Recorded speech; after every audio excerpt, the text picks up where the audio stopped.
All in Sports Network. We love sports. It is Wednesday, October 30th, and this is your daily fix for all things Texas Longhorns right here on All In Horns. I'm Tanner Carlson along with Jake Jimerson, and it is all brought to you by Rogue Sports Network. Jake, we are approaching 500 subscribers. Last I checked, we were like 492-ish, and so probably by the time this episode airs, I would be shocked if we weren't at 500 by that point in time. We want to thank each and every single one of you, all the Georgia fans that crowded our comments section, all the Vandy fans that jumped in as well, all the SEC fans that hate Texas. We love you too. You're more than welcome to join the show and hop on that burn orange bandwagon anytime you want to. There are plenty of seats for everybody on this show right here. But yeah, seriously, we do want to thank everybody for listening and then our continuing listeners. We can see all the analytics of those who are jumping on each and every single episode. We thank you so much for doing so. We want to get to a point to where maybe these shows are live and we interact with our fans and the viewers as we go, and we can answer your questions live on air. We want to get to that point eventually. We're just not quite there yet. But Jake, it's been a hell of a ride here about midway through the season, or at least from what Sark said, this is halfway through the season because we're about 8 weeks in.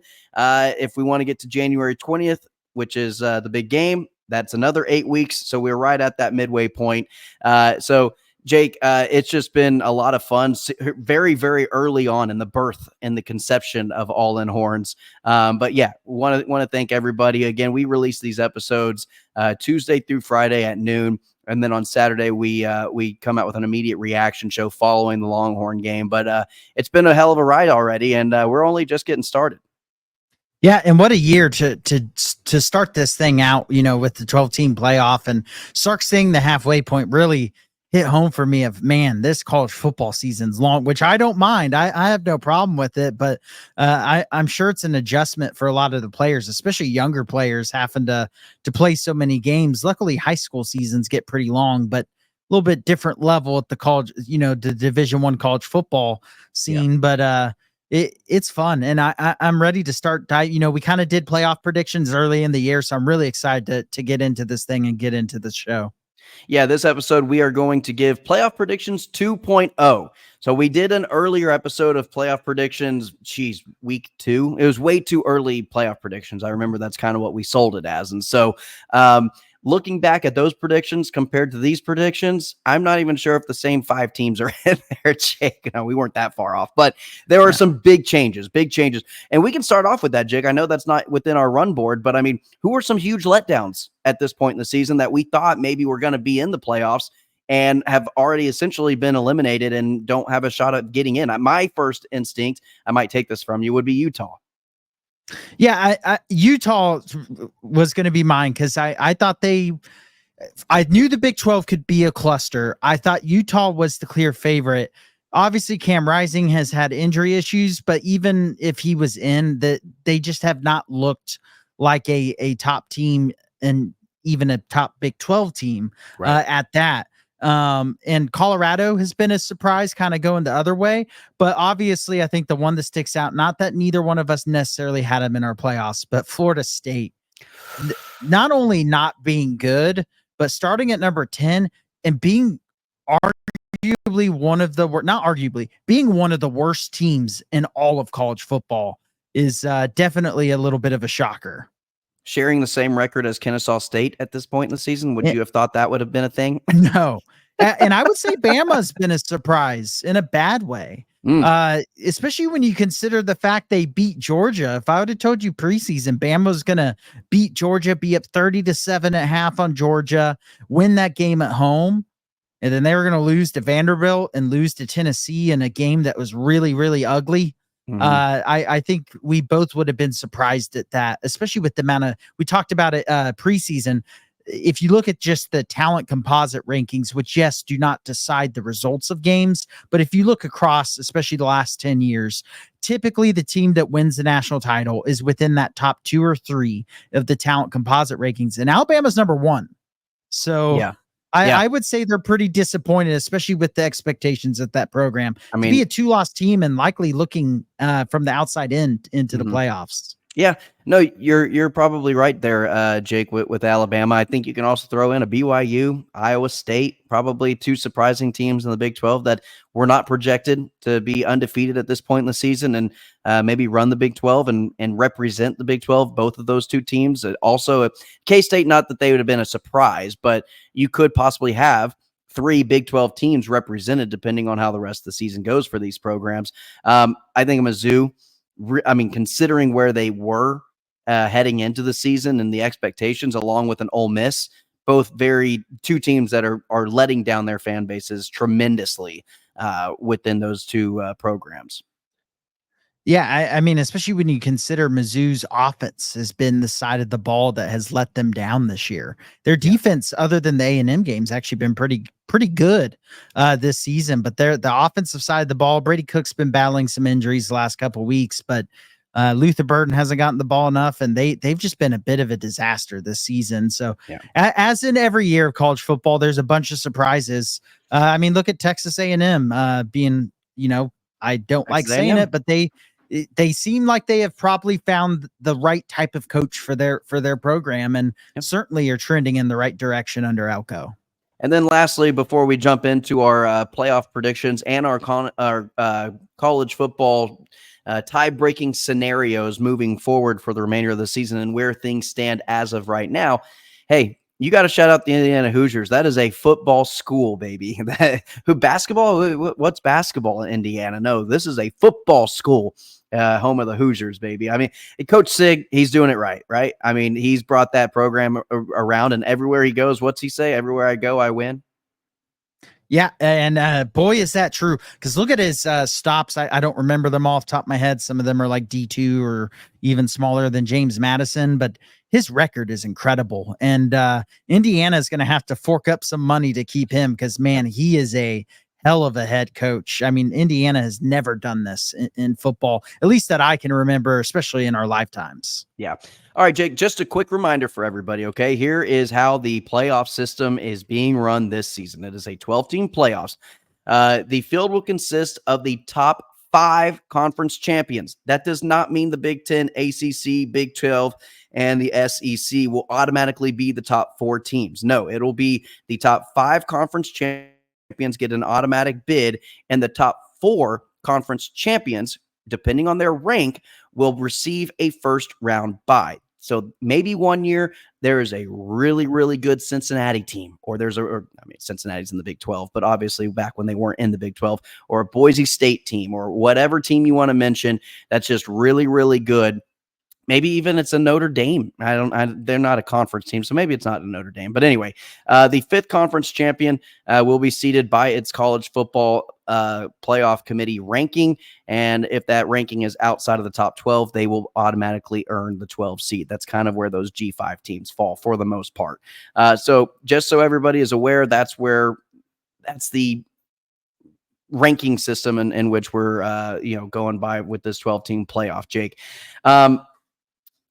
ACC scenario is an odd one. All right. We're going to go in alphabetical order. Really, there's a lot of odd scenarios really for every conference at this point in the season. There's still a lot of football left to be played. However, for those who have forgotten, college football has gone away from having interdivisions within conferences. So there's no East-West, there's no North-South. It's just all 16 teams, all 18 teams, all 12 teams, all whatever teams, however many teams you have in your conference, that's your conference.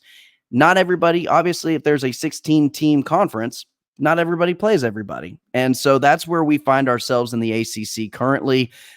Jake, right now there is a very odd tie-breaking debacle in the ACC. There are currently 4 undefeated teams in conference play. That's Clemson, Miami, SMU, and Pitt. Pitt is the only team that plays any of those 4 teams remaining on their schedule. They still need to play SMU and they still need to play Clemson. If Pitt loses both, you could have a 3-way tie with no head-to-head tiebreakers between Miami, Clemson, and SMU. I would say that might be the most likely scenario. SMU's been rolling, and they're going to be favored in every single game the rest of the way, as are Miami and Clemson.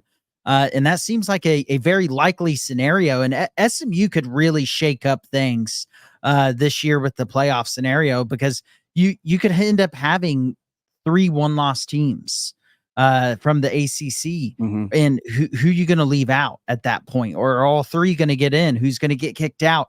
I think it is going to be an absolute blast, but an absolute cluster as we head down the stretch of this season of who's going to be in the playoffs. But not only that, who's going to be in the conference championship games, because there's going to be some teams that have 1 loss or 2 loss that get left out. I originally thought a 3-loss team could make the playoff, and I still do in the future, but not this year. It's not happening this year because of how lopsided some of these. We've talked about the SEC scheduling, where you have teams like in Oklahoma who just have to play an absolute gauntlet. But then you have a team like A&M who has probably the softest conference schedule of all the teams. Texas obviously has a little bit of a softer schedule as well on the conference side. And so it's really throwing a wrench into things of how these conferences are going to work out. And it's leading to probably some teams with the inflated records that probably would have lost 1 or 2 games if they had to play more of the top teams in the conference. No, you're exactly right. And so, Jake, this is the tiebreaker for essentially any major conference. A lot of them are similar, but every conference does have their own set of tie-breaking scenarios. And so not every single one happens for every single conference. The conference commissioners have come together. They've tried to make it universal, but they're not universal. That's just a heads up for anything that happens down the road that maybe we haven't projected amongst ourselves. But in the ACC, the tiebreaker between teams that have not have head-to-head tiebreakers, the winning percentage of conference opponents in conference play, that favors teams in whose ACC opponents have the best cumulative records. So currently, what that means is that would put the tiebreaker if all 3 teams win out. Say Clemson, Miami, SMU all win out. Pitt draws the short straw here. It would currently put Miami and Clemson in the ACC conference game. What that could mean, though, is SMU is still undefeated, doesn't go to the conference championship game. Miami or Clemson lose the conference championship game, and then SMU jumps in to the playoff spot in which the conference team that made the conference championship game loses.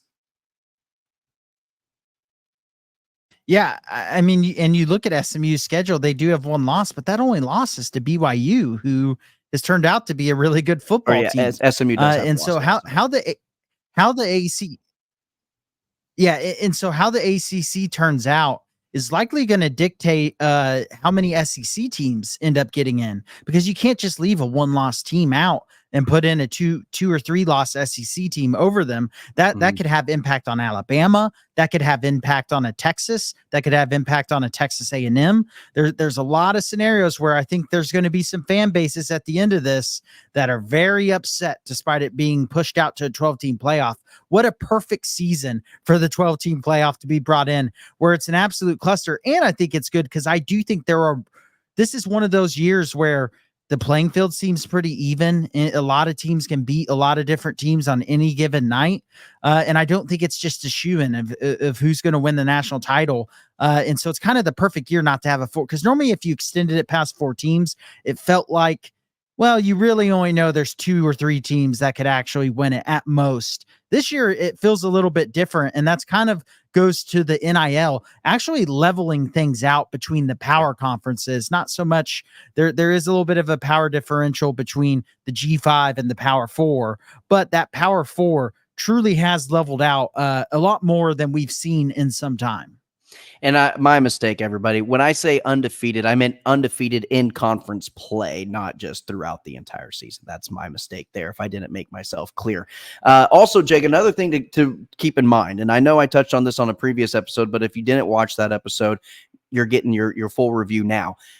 The way that this conference is lined up is that it has to renew through the conference commissioners committee meeting, whatever that looks like, in 2026. This 12-team playoff contract, if you will, is up in 2026. You're going to have to get all these conferences to sign off on renewing another 12-team playoffs, or maybe they extend it to 16. I don't know what that looks like, but as of right now, you have to get approval from other commissioners. So you're not going to necessarily want to snub a conference like the ACC or the Big 12 out of having 2 or 3 representatives in a year, especially if they're deserving. So like this year where you have a 3-way undefeated tie within the conference in the ACC, or you've got, 2 undefeated teams and a 1-loss Kansas State team in the Big 12. Speaking on the Big 12, here is their scenario. BYU and Iowa State are the undefeated teams on the regular season and in conference play. And if the season were to end today, those 2 teams would be the conference championship representatives in the Big 12. They don't play each other in the regular seasons. They can go and meet up in the conference championship undefeated as of right now. However, Iowa State does play Kansas State in the final game of the season. Kansas State has 1 loss, that 1 loss to BYU. So BYU holds the head-to-head tiebreaker over Kansas State, but Kansas State could then rematch BYU in the conference championship game if K-State beats Iowa State in that final game of the regular season and redeem themselves, winning the Big 12, and then possibly, more than likely, earning a top 4 seed and a first-round bye in the playoffs. And you have Colorado in the mix of all this as well. They have one conference loss. I know they have 2 losses, but that other loss is to Nebraska. And then they lost a very close game to Kansas State. Colorado's certainly going to be favored in the rest of their games this season. So they're another team that throws a wrench into this. The Big 12 kind of looks poised to probably get at least 2 teams and maybe even be fighting to have 3 in, which kind of plays to what you're talking about with the committee. They're not going to be quick to just put in 5 SEC teams or even 4 Correct. SEC teams, because all these conferences are going to have to work together to figure out the playoff, which, by the way, my hot take, and you can store this in the bookmarks or whatever for 2 years ahead of time, this will be a 16 playoff come 2020, or 16 team playoff come 2026. All right, Jake, Big Ten scenario. Again, we're just laying this out there for everybody. You don't have to agree with these are just facts. We're not making a prediction of what's going to happen. This is just what it looks like right now. And so we're trying to, I don't know why, I feel like I still have to maybe sell this 12-team playoff to people. Like, some people have not bought into it. And this is the excitement. We're in week 8, Jake. And this is the excitement that we get to see from each and every single conference in the country.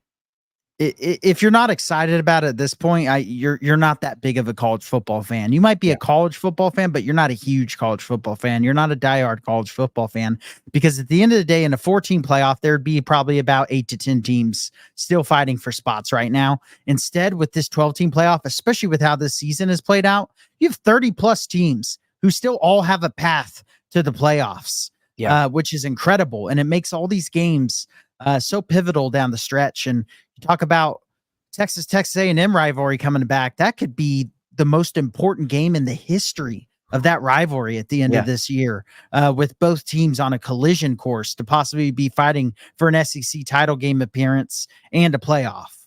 Yeah, no, 100% correct. In the Big Ten, Jake, their scenario currently sits at, they've got 3 top 5 teams in the country right now. They have a 3-way tie to play in the conference championship game. That's with Indiana, Oregon, Penn State, all undefeated in conference play. None play each other head-to-head. Those 3 teams are also undefeated in the regular season as well. Penn State and Ohio State. Ohio State is going to be the determining factor in this conference. However Ohio State goes, that's how this conference will kind of play out. Ohio State has yet to play Penn State and Indiana. They also played Oregon. So Ohio State will have a head-to-head game with all 3 of the top 3 teams within the conference right now. So they play this Saturday, Ohio State and Penn State do, and then Ohio State plays Indiana later down the road on November 23rd. Ohio State can still win the Big Ten with wins over Penn State and Indiana, and then they can get a rematch with Oregon in the conference championship game. Which I think is what a lot of people expect. But I think Indiana looks like a pretty darn good football team, and they could definitely beat Ohio State. Ohio State is not, I think, as dominant looking as a lot of people have expected. And I'm not just saying that because of the Nebraska game. Even in some of the games they've won by a lot because they have played a fairly weak schedule, they've showed weaknesses. And so I think the Big Ten, it's going to be, I think everyone's assuming Oregon, Ohio State. I would not be surprised to see in Indiana, or even at this point at Penn State, who I keep doubting, but they keep winning keep doing games it. They keep doing and it. winning the majority of them handedly. And I think they're going to have a chance on Saturday at the very least to win that game. I don't think it's a shoe. I think Oregon at this point is pretty much a shoe in. They're going to make the Big Ten title game. I also just think they're way too. They probably do look like the best team in college football right now, other than maybe Georgia. So it's going to be interesting to see, in my opinion, who ends up playing against Oregon in that Big Ten title game. If I had to pick one right now, screw it. I'm going with the fun one. I'd go with Indiana. Yeah, they're a hell of a lot of fun, man. What are you talking about? That's what makes college football no one expected Indiana to even be in this situation come week 8 anyway. So why not just go full send with them? Lastly, let's talk a little. Well, not lastly. There's still other scenarios we actually need to play through a little bit, but in terms of the Power 4 or 5 conferences, the SEC scenario, there are 5, maybe even 6 teams that are still vying for a spot to play in the conference championship game. Texas A&M, only undefeated team within the conference. Georgia, Texas, Tennessee, LSU, all with 1 conference loss. And then you got Bama kind of sitting there at 2 losses. They need some help to get there, but they can still get there. They're not eliminated from the SEC title game quite yet. This might sound a little bit confusing. I'm going to try my absolute best to simplify it the best I possibly can. Texas A&M has the head-to-head to LSU. That was played last Saturday.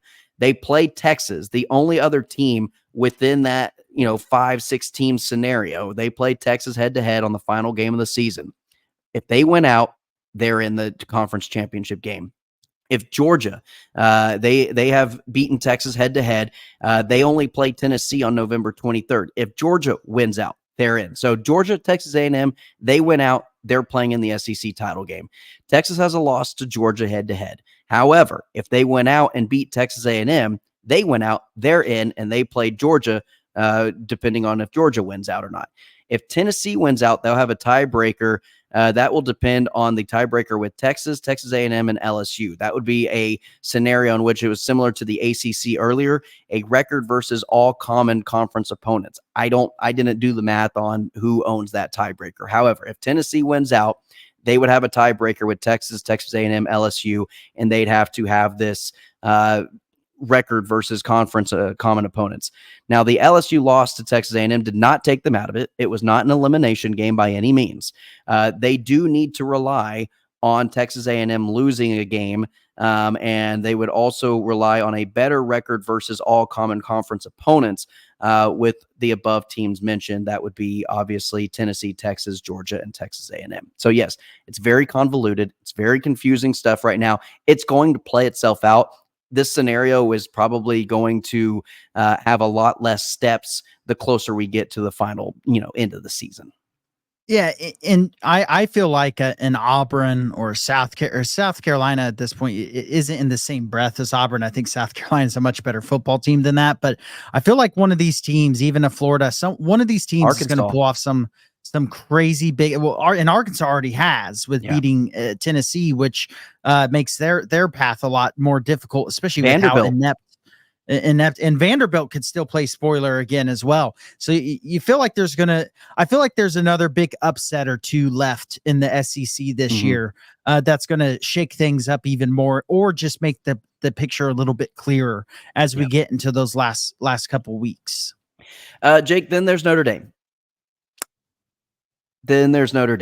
They're not in a conference. However, if they win out, they're going to have one of the 12 spots, no matter how much I like it or dislike it. Now, I will not have them in my playoff prediction because I'm a just pure blood, a God-fearing American, and they play Army coming up in a couple of weeks, and I will take the Army Golden Knights to beat Notre Dame, like I did the Navy Midshipmen. And if they lose by 40 points, they lose by 40 points, but I'm an American, baby, and I will not root for Notre Dame to beat one of the military academies on any day of the week. Nor should you. I really wanted Navy to do something in that game, and unfortunately, they just did not. And I really need someone to beat Notre Dame, because if they get in the playoff, it's going to be the same as any time they've been in a playoff format, or they're going to end up playing a really good team. I would love for Texas to draw them in a first or second round matchup, because I think Texas would win that game by 30 plus points. Yeah. So I do not want to. That is my ultimate thing. I feel going into our playoff 2.0 predictions is I do not want Notre Dame to make it. I might have them in mind, but I do not want them to make it. I also agree with you, Jake. Just real quickly, here's what the G5 scenarios look like. Obviously, the highest ranked non-power 4 conference gets an automatic bid. Right now, Boise State is in the lead of the Mountain West. They are the current favorite as the G5. They're ranked number 15 in the country. They just beat UNLV, who really would have probably been the second favorite. You still got Army hanging around there at number 21. They're undefeated. The Army-Navy scenario is very interesting. We touched based on it a little bit, but since we're already on the topic with them playing Notre Dame, if in the Notre Dame Army game is a non-conference game. Same with the Navy game. That was a non-conference game. So that doesn't affect Army and Navy, still with the possibility of playing in their conference championship game against each other before the playoff is announced, but also before the Army-Navy game, the annual game in the regular season. So that is a whole other chaotic mess in its own right. However, Army could play Navy in the conference title. They have to win out to have a possible spot. If they lose any game, even if it's to Notre Dame, their season in hopes of making a college football playoff is done. You've got Washington State, who ended up being ranked this last week. I think they're number 22, I believe, 23, something along those lines. I really don't think they have a shot, regardless if they win out, but it's still possible, I suppose. They don't, especially with getting blown out by Boise State earlier this year. I think the group of 5 or whatever you want to call it team that it's already done. Boise State is by far the best team. Their only loss is a 3-point loss on the road to Oregon. They would have to lose to someone I really don't expect them to lose to, or maybe Ashton Jainty get hurt or something like that, which hopefully does not happen. Because I actually think Boise State could make some noise in a playoff this year. I mean, they have played Oregon the best of anyone other than Ohio State. And that was on the road as well. So I actually think very highly of this Boise State team.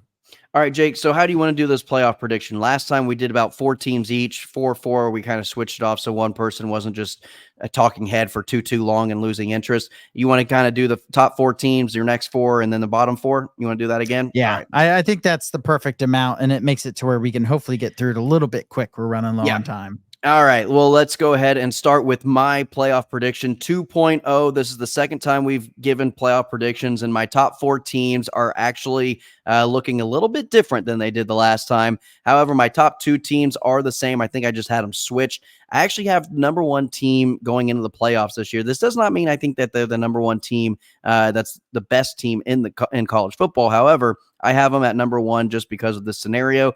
I actually have Ohio State winning the Big Ten at 12-1. They would have lost to Oregon in the regular season, redeems that loss in the conference championship game against number 1 Oregon, giving Oregon their first loss of the season. And I think the voters would catapult them in to that number 1 seed. Then I've got Georgia at number 2. I think they win the SEC at 12-1. I think they actually play Texas in the SEC championship game. And for us Longhorn folks, we're not going to feel too great going into the playoffs with a loss to the second time against Georgia. I just think Georgia's a really damn good team right now.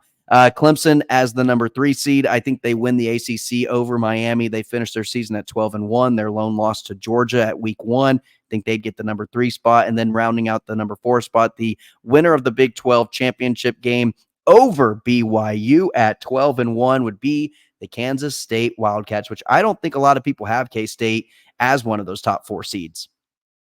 No, not right now. Not with that. People look at that blowout loss and a close win against KU, but they keep finding ways to win, and Avery Johnson keeps improving. So I'm going to go in a different direction and win the Big 12, but I'll get to that in a minute.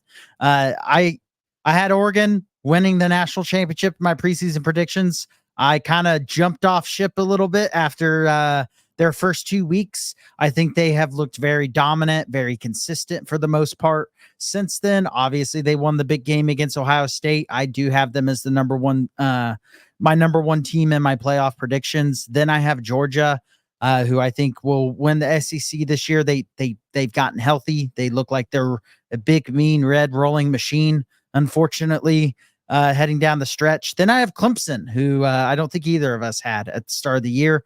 I think Miami and the officials' luck is going to run out at some point. And hopefully that is to Clemson, at least when it comes to getting in as a automatic bid. Yeah. And then I have Iowa State, the Cyclones, winning the Big 12. They've just been very impressive. They've been able to win some ugly games. They've been able to blow out some teams. They just keep finding the ways to win, and they've won in many different ways. And that's what I like about them. So could you say that we're both non-believers of BYU? I believed in them last week, and they did blow out UCF. So I was happy about that, but I feel like that luck is going to run out at some point. And if they get a loss, or obviously two, I think the college football playoff committee will be quick to throw them out. I agree. All right, Jake, my next 4 teams, starting at number 5, Oregon, they would get in as that number 5 seed, the first team out of the top 4 following a loss to Ohio State in a Big Ten championship game. They get in at 12-1. Penn State, not playing in the Big Ten championship game. They get a little bit of a bye week. They're in the number 6 team at 11-1 with a regular season loss to Ohio State. Texas coming in off of a loss to Georgia, going 0-2 against Georgia, and an SEC championship loss, finishing their season at 11-2, would come in at the 7th seed. And then at the 8th seed, BYU getting their bid, losing the Big 12 championship game with only 1 loss and a regular season win over the team that they lost to in K-State. I think that would still earn them a playoff spot, and they would get that 8 seed. Yeah, and just to clarify, so we don't get any hate in the comments potentially, BYU, if you do not know, it is because their quarterback is a Jew. just to yeah. be, I could just see us getting some type of comment and then getting on social media and it not being a good thing. But I think it's pretty well known. If the college football world knows better, I mean, yeah. But never underestimate the stupidity of the internet. You're exactly right. So my 5th team I do have Ohio State. And some of mine, I just am not confident at all in my predictions. I'm less confident now than I was with my preseason predictions, which is a scary thing. That makes sense. And then I sourly have Notre Dame because I just don't think anyone's going to beat them. They don't have to play a conference championship game, and they'll get blown out very early on in the playoff. Then I do have Texas still in the playoff. I think they are in a good position to, especially considering they could probably drop another game and still make it. We hope that does not happen, but that certainly is in the cards for them. And then I do have Indiana. I mentioned them earlier in the show. I'm all aboard the hype train. All he does is win. And I do hope to kind of see them. That'd be a very fun team to see in a first playoff, and a team that I don't think anyone would want to play. Absolutely not. Jake, my final 4 teams that get in, number 9 through 12, I've got Indiana at an 11-1 regular season with a loss to Ohio State, getting in that 9 spot. I've got Miami at 11-2. They lose the ACC to Clemson, and then a regular season loss. I'm predicting a loss this week to Duke, and that would really hamper Miami's options to maybe make an ACC championship game with the way that conference is lined up right now with tiebreakers. And then I've got Tennessee sneaking in right there at the very end at 10-2 with a regular season loss to Arkansas and Georgia. And then which is that game is yet to be played against Georgia. And then Boise State as my final 12 team. They are Mountain West champions with a regular season loss to Oregon at 11-1. And so really just quickly, I would have in the first round, Oregon playing Boise State in a rematch. That would be actually a lot of fun. Penn State taking on Tennessee at home. Texas would host Miami, and then BYU and Indiana would play against each other in that first round. It'd be hard not to grab some tickets to go to a Texas-Miami game. That would be a lot of fun. It would be a lot of fun. That'd be 2 fun football brands going at it. So to close out my 4, I have Miami in as the 9. I don't want to say this one. I have that team over in College Station at the 10th. I'm going to give them a little bit of respect here. I'm not going to say their name. And then I have Tennessee sneaking in as well at that 11. I really didn't want to pick them to go in. Their offense has just looked horrendous, quite frankly, in SEC play. But looking at their schedule, I find that hard to believe they're going to lose to anyone else other than Georgia, which I do expect them to lose. Maybe if they lose bad enough, it could kick them out. But I think it'd be hard to leave a 2-loss Tennessee out of the playoff. And then I also have Boise State as well. And so my opening games would be Boise State traveling to Ohio State, Tennessee traveling to Notre Dame, where they would probably win by 20 to 30 points. I just realized this. Texas hosting Texas A&M in a playoff game. Those tickets would cost more than a Super Bowl. And then Indiana hosting Miami. If Texas hosts A&M in a playoff, the world might burn. Well, at least the Central Texas area would. Yeah, it would be a sight to behold. That'd be a lot of fun. That way. The fact that you didn't even really plan that and you just put it together as you were matching them up. I did these last second because I was sitting there earlier today trying to think of what to do. And like I said, I had no confidence in what I'm picking.